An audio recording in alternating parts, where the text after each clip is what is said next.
మీ హయాంలో ఎమ్మెల్యే సుధిరెడ్డి ఉన్నారు. సివరేజ్ ప్లాంట్లకు సంబంధించి ఎస్టీపీలన్నీ కూడా బీఆర్ఎస్ హయాంలో నిర్మాణం అని చెప్తా ఉన్నారు. ఎల్బీనగర్ ఎమ్మెల్యే మీ హయాంలో ఎట్లా ఉండే, ఈ ప్రభుత్వం ఎట్లా చేస్తా ఉన్నారు? మేము ఒక ఇల్లు కూలగొట్టకుండా మూసీ నదిని డెవలప్ చేద్దామని మేము అనుకున్నాం.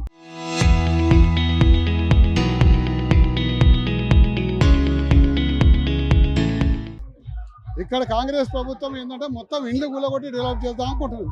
16,000 కోట్లలో మేము చేద్దాం అనుకుంటుంటే 1,50,000 కోట్ల రూపాయలు ఈ కాంగ్రెస్ ప్రభుత్వం చేద్దాం అనుకుంటుంది. కాబట్టి పెద్ద ఎత్తున అవినీతి జరగబోతుందని చెప్పేసి మరి ఇండ్లు కూలే వాళ్ళ పక్షాన నిలబడి మేము పోరాటం చేస్తున్నాం. మూసీ నది ప్రక్షాళనకి మేము వ్యతిరేకం కాదు. కాంగ్రెస్ పార్టీ ఇప్పుడు స్టార్ట్ చేసింది. బీఆర్ఎస్ పార్టీ హయాంలోనే మూసీ ప్రక్షాళన కార్యక్రమం మొదలైపోయింది.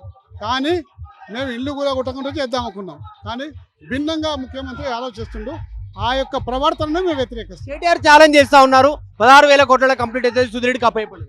16,000 కోట్లలో 2022 ఎస్టిమేట్ మేము చేసేప్పుడు 16,000 ఉండే. ఇప్పుడు ఒక 1,000-2,000 పెరుగుతుండొచ్చు.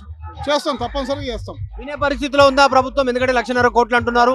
దానికోసం ప్రభుత్వం 1,50,000 కోట్లు టార్గెట్ పెట్టుకొని పెద్ద ఎత్తున అవినీతి చేద్దామని చెప్పి ఆలోచన చేస్తుంది. కాబట్టి మేము చెప్పిన మాట వినకపోవచ్చు. ఫ్యూచర్లో ఎట్లా ఉండబోతుంది? జిహెచ్ఎంసీ కానీ నెక్స్ట్ వచ్చేటువంటి ఎలక్షన్లో కానీ వచ్చే జనరల్ ఎలక్షన్లో కానీ తప్పనిసరిగా గట్టిగా కేసీఆర్ బీఆర్ఎస్ పార్టీ పోరాడుతుంది. హైదరాబాద్ నగరంలో అత్యధిక సీట్లు కైవసం చేసుకుంటుంది. రైట్. ఎమ్మెల్యే సుధీర్ రెడ్డి చెప్తా ఉన్నారు. ఇప్పుడు ఒకవేళ ఎస్టిమేషన్ పెడితే కొంత పెరిగేటువంటి అవకాశం ఉండొచ్చు, కానీ అంత పెద్ద ఎత్తున పెరిగేటువంటి అవకాశం ఏమి ఉండకపోవచ్చు.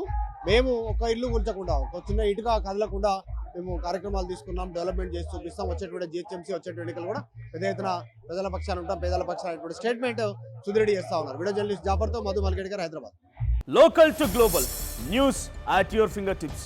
మీ చేతిలో ఒక ఆయుధం. Download R TV app. Media legend Ravi Prakash is back.